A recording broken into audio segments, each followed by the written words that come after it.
ದಯವಿಟ್ಟು ಗಮನಿಸಿ, Sabarmati express platform 1ಕ್ಕೆ ಬಂದು ತಲುಪಲಿದೆ.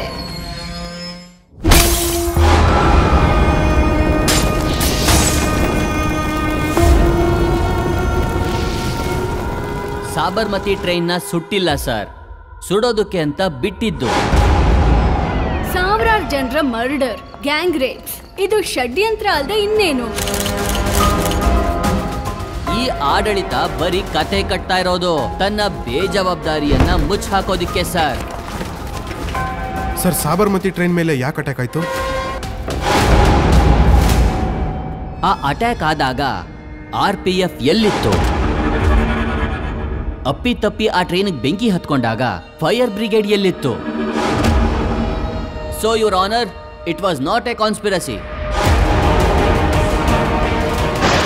ಶಾಶ್ವತವಾಗಿ ಹೋಗ್ತಿದ್ದೀನಿ ಅನ್ನೋ ಥರ ಕಳಿಸ್ಕೊಡ್ತಾ ಇದ್ದೀರಾ. ಸಾಬರ್ಮತಿ ಬರ್ನಿಂಗ್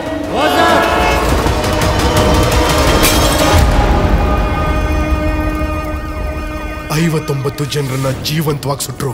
ಅವರಲ್ಲಿ ಒಬ್ರು ಹೆಸರಾದ್ರೂ ಗೊತ್ತಾ?